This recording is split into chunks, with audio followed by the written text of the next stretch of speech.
I spend it for Krishna. Great. My only point is that my observation is that many people cannot do that. You know, Sridhar, Kolovich Sridhar, you know, it was 500 years ago, it was in Navadvip. You know, he had the banana garden. Prabhupada said probably he had the banana garden. It's interesting how Prabhupada put it. So, you know, maybe he was just eating bananas. Or just eat, you know, buy some rice here and there, and, you know, some pumpkin maybe maybe you're perfectly right that he was taking whatever he makes at the end of the day from the cash. Not the cash, no, from the cash, he took 50% for the Ganga. It's entirely possible. And it's fine. But again, we cannot force everybody to get up at 2 o'clock. That's my point. If you want to get up 2 o'clock, good. You have more time, you know. There are people who do that. It's great. Change more rounds, read. By 8 o'clock, you already have 6 hours of life. There is also, for instance, in the 7th canto, an injunction that a disciple should take care of the physical comfort of the guru. I can pull it out if you want, but it's there, no? Maybe even more than once, Prabhupada say. It's the duty of the disciple to take care of the guru. It's like, you know, this is normal Indian culture. Even sons massage the feet of the father, right? That's normal, you know? You serve your superiors. So the disciple should make sure that the bed of the guru is comfortable, you know? If the guru has to travel, if the disciple can afford it, he should give a comfortable, what do you call, vehicle, huh? A car, a flight.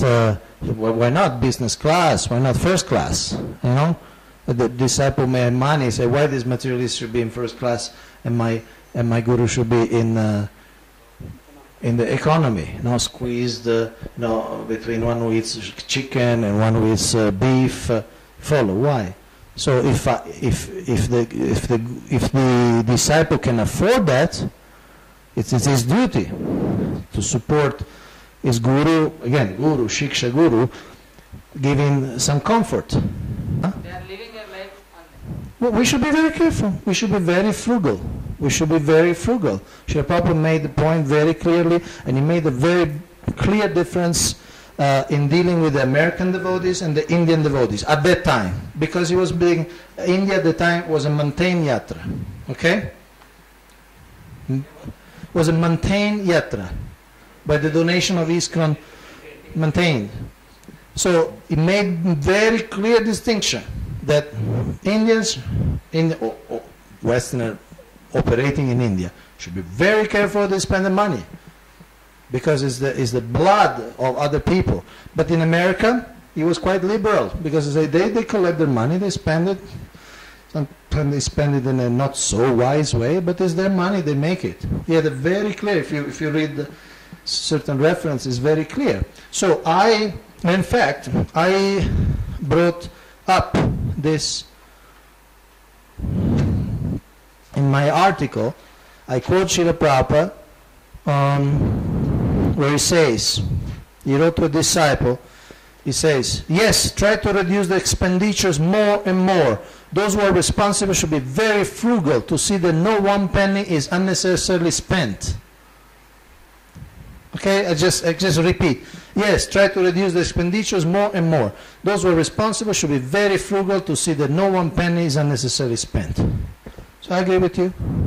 If the person is depending on the nation, and it's not, it doesn't have somebody who really wants him to be comfortable. You follow? Directly or indirectly. Directly or indirectly. If he doesn't want somebody who really would insist, Maharaj, don't go by rickshaw, we'll get a car for you. Okay? Then this is standard. So I agree. We live by donation and we should be very careful. I agree. I agree 100%, not 50%. We develop our community, we develop our congregation, new people join, And sometimes these devotees, they do show traits of leadership, trait of charisma, and sometimes we realize they're better than us. Maybe they're better managers, or maybe they're better preachers, maybe just they're better leaders, or maybe they're just better devotees. So we might have the tendency, the temptation to stifle their advancement, stifle their rise to prominence. It's a natural tendency. So I mean, we hear that the materialistic classic mentality is that those who are higher than us, we try to pull them down. With those on the same level, we fight. And those who are below us, we keep them down. Which is basically diametrically the opposite of what the Nectar of Instruction instructs us to do with Vaishnavas. Those who are superior to us, we serve. We accept, yes, they are more realized, more advanced, more senior, and we offer service. The peer, those who are roughly on the same level, we dialogue in friendship, we relate in friendship, we share. And those who are lower than us in the sense, maybe younger than us or less experienced than us, then we try to uplift them, bring them up. So we have to be very careful to this tendency to, okay, when we bring them up, maybe we don't want them to go too up. Yeah, I'm bringing you up, but don't go too up. So we need to be very careful. Because, again, we were talking about the beginning, about this vision of the block of marble. And we said that we gave two main parameters. One is the capacity of see the sculpture inside. Second is the capacity of bringing it out. But there's a third one, which is even more fundamental, is the willingness to bring it out. Because it might outshine us. So, Srila Prabhupada mood was different. He came to New York and immediately he tried to delegate responsibility. Of course, we may say that, well, he was old, so obviously he was thinking of his inevitable succession and so on. But at the same time, he not only represented the behavior of an elder person, but he represented the behavior of a Vaishnava. Like, for instance, as soon as he felt a little confident, he gave the BTG, which was his personal service to a spiritual master, started in 1944, he gave to the devotees. He gave first to Ayagriva, who was an English professor, and he gave quite full freedom for him to develop the magazine, and so on. So we need to imbibe this, really. So we could add this to the main three features of building congregation: the capacity, see the sculpture, capacity to bring them up to training and engagement, and the willingness to develop people even beyond our level.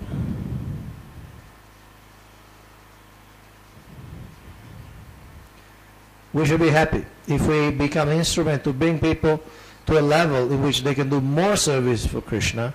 We should be happy. Otherwise, what happens is that psychologically the whole community has a very stunted development because it will never raise beyond the present leaders. And it will attract the type of people who are not necessarily very outstanding. There are people who are said to be yes men, or who are said to remain in a subordinate position, and just because either they recognize they don't have much capacity, or because they just have some lack of personal development. No, But then, if we have this type of implicit attitude that, yeah, I built this community, but nobody should go beyond me. Nobody should challenge my authority or challenge my influence. So if we have this mentality, we'll have a very mediocre type of community. Because only mediocre people will accept the type of leadership. Any question about that?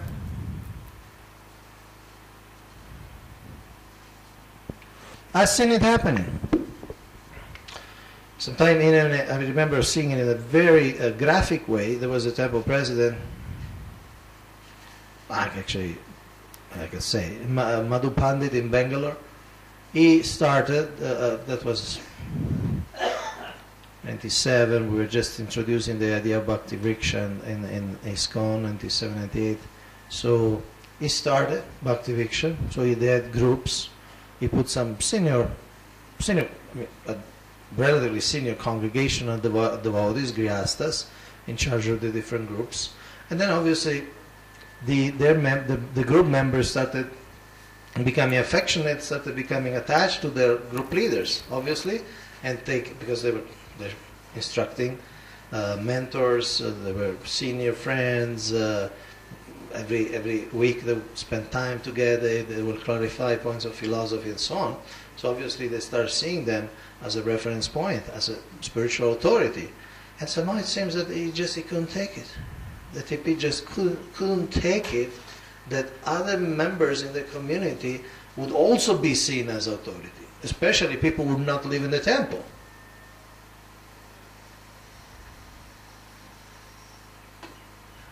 And I remember, I don't know, this maybe we'll edit later in the video, but I'll tell you. I remember once I was traveling with Jayapataka Maharaj, we went to Bangalore. It was like the heightened really tension of the Ritvik, because the whole temple became Ritvik.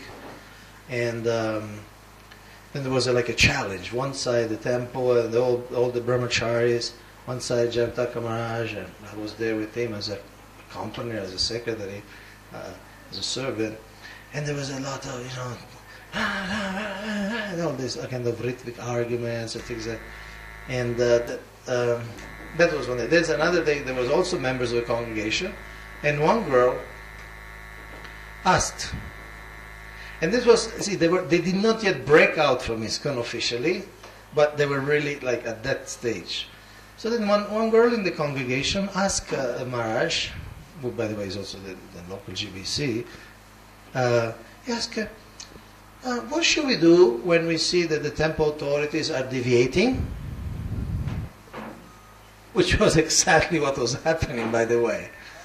And Maharaj gave an answer, but then the vice president came to Maharaj and kind of, I was shocked that she asked that question. How can she ask that question? And I was shocked that he was shocked, because this is exactly what's happening.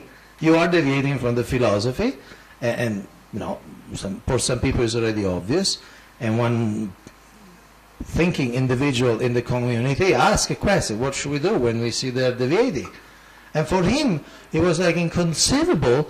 It was just inconceivable that somebody who is not the temple authority could imagine that the temple authorities could deviate. So again, this is like some sort of fantasy land, no? Fantasy land. Okay.